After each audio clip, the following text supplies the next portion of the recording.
사도신경으로 신앙 고백 드리겠습니다. 전능하사 천지를 만드신 하나님 아버지를 내가 믿사오며 그 외아들 우리 주 예수 그리스도를 믿사오니 이는 성령으로 잉태하사 동정녀 마리아에게 나시고 본디오 빌라도에게 고난을 받으사 십자가에 못 박혀 죽으시고 장사한 지 사흘 만에 죽은 자 가운데서 다시 일어나시며 하늘에 오르사 전능하신 하나님 우편에 앉아 계시다가 저리로서 산자와 죽은 자를 심판하러 오시리라. 성령을 믿사오며 거룩한 공예와 성도가 서로 교통하는 것과 죄를 사하여 주시는 것과 몸이 다시 사는 것과 영원히 사는 것을 믿사옵나이다. 아멘. 찬송가 438장입니다.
성경 말씀 에스라 7장 1절에서 28절까지 말씀입니다.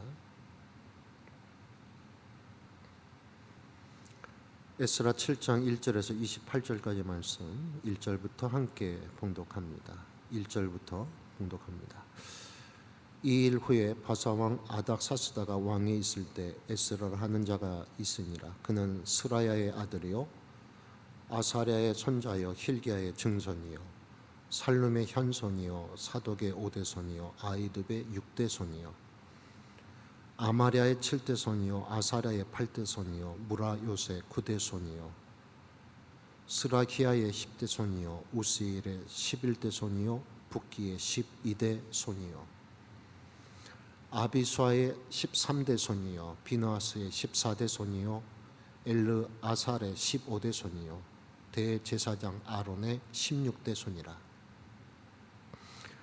이 에스라가 바벨론에서 올라왔으니 그는 이스라엘 하나님 여호와께서 주신 모세의 율법에 익숙한 학자로서 그의 하나님 여호와의 도우심을 입음으로 왕에게 구하는 것은 다 받은 자이더니 아닥사스다 왕 제7년에 이스라엘 자손과 제사장들과 레위 사람들과 노래하는 자들과 문지기들과 느디님 사람들 중에 몇 사람이 예루살렘으로 올라올 때 이 에스라가 올라왔으니 왕의 제7년 다섯째 달이라.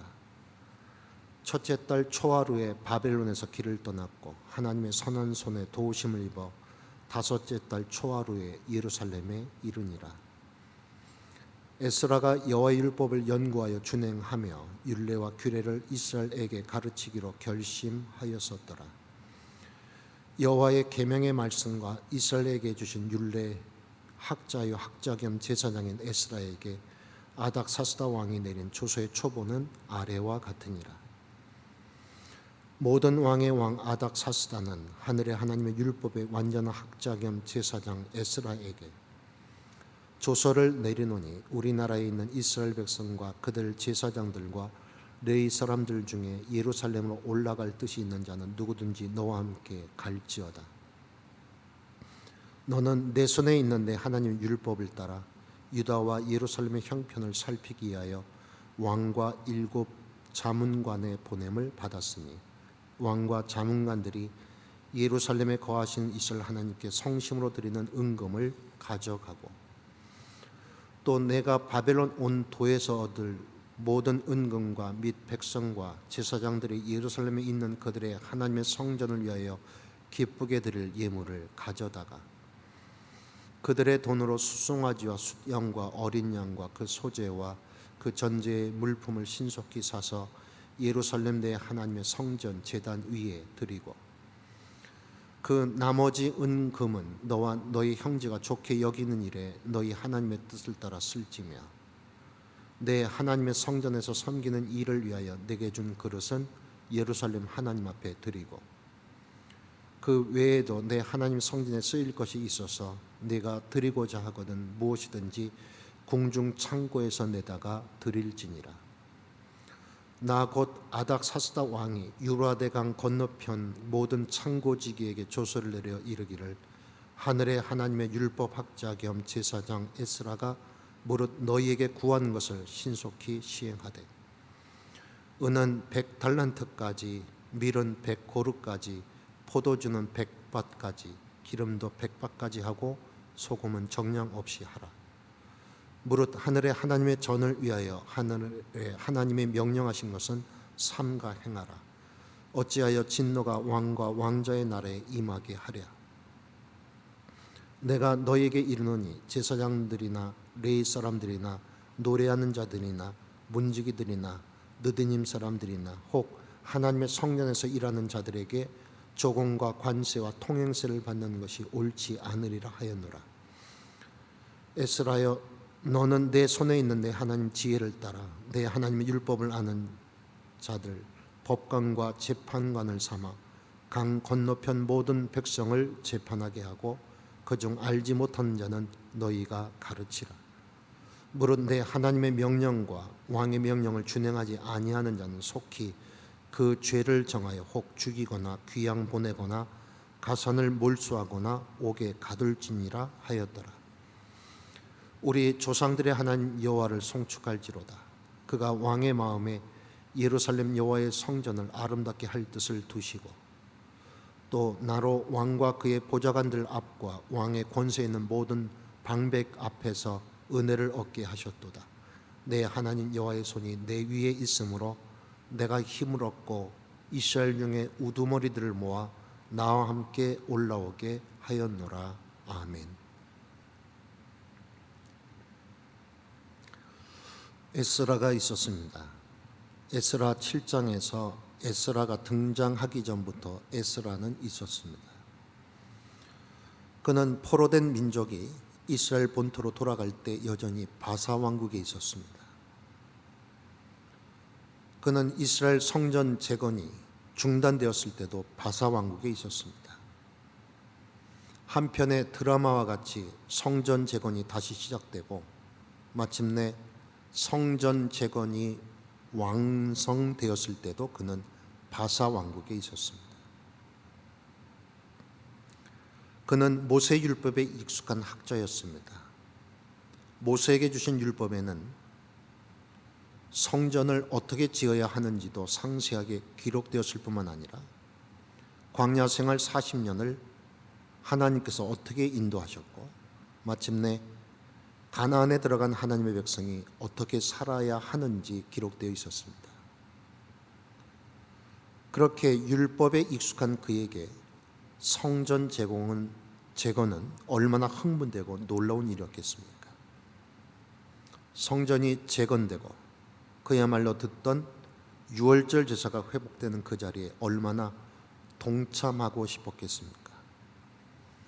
그러나 그는 이 모든 때 바사 왕국에 있었습니다.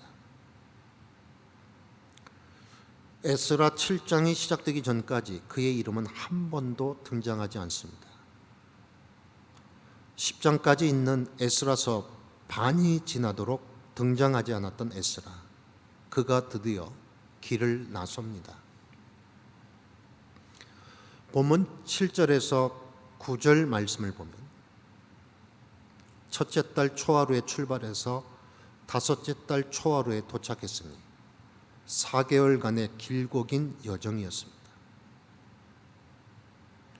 일상을 떠나는 모험, 가족들을 다 데리고 4개월을 여행하면서까지 그가 이스라엘에 올라온 것은 결심하였기 때문입니다. 본문 10절 말씀입니다. 에스라가 여호와의 율법을 연구하여 준행하며 율례와 규례를 이스라엘에게 가르치기로 결심하였었더라. 그는 본래 율법을 연구하고 준행하며 살았고 그것은 익숙한 그의 일상이었는데 무엇이 그를 결심하여 길을 나서게 했을까요? 본문 11절에서 26절은 아닥사스다 왕의 조서인데 그가 길을 나서게 된 이유를 설명합니다. 아닥사스다 왕은 그의 조서에서 에스라를 이스라엘로 보낸 이유 두 가지를 밝히는데 첫째는 하나님께 드리기 위해서였습니다. 그는 하나님께 은금을 드렸고 돈으로 소재와 전제 물품을 사서 드렸고 그릇을 드리는 것도 모자라 궁중 창고를 열어 하나님께 드리라고 명령합니다. 아닥사스다 왕이 에스라를 보낸 두 번째 이유는 본문 25절에 기록되어 있습니다. 하나님의 율법을 따라 모든 백성들을 재판하고 그 율법이 그들의 말이 아니라 삶이 되게 하고 모른다면 가르쳐서 알게 하여 삶이 되게 하라는 것입니다. 에스라는 아닥사스다 왕의 조서를 보고 비로소 깨달았습니다. 그가 아론의 16대 손이었던 것과 그가 바사 제국에서 모세의 율법에 익숙한 학자로 살아야 했던 것은 모두 이 때를 위함이었습니다. 포로된 백성이 귀환할 때나 성전 재건되고 중단되고 다시 완성되어 유월절이 지켜지는 동안 역사와는 무관한 듯 바사에서 살았던 것도 모두 이 때를 위함이었습니다. 자신의 삶에 엉킨 실타래가 풀리는 순간 개인의 역사와 내적 어둠까지도 의미의 조명이 비춰지는 그 순간 모든 것이 이 때를 위함이었음을 에스라는 비로소 깨달았습니다. 그는 망설임 없이 결심하고 예루살렘으로 올라갑니다. 10장이 전부인 에스라서의 6장까지 에스라가 나오지 않았다고 에스라가 나오지 않은 것이 아니었습니다. 모든 것은 이 때를 위한 것이었습니다.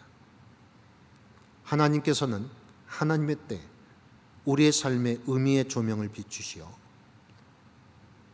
얽힌 실타래를 푸시고 결심하고 길을 걷게 하신 분이십니다. 그러므로 하나님을 믿는 자는 에스라 6장이 끝나도록 이름이 나오지 않았다고 조급해야 할 필요가 없습니다. 우리의 삶이 무명하고 평범하고 반복적인 일상의 연속일지라도 실망할 필요가 없습니다.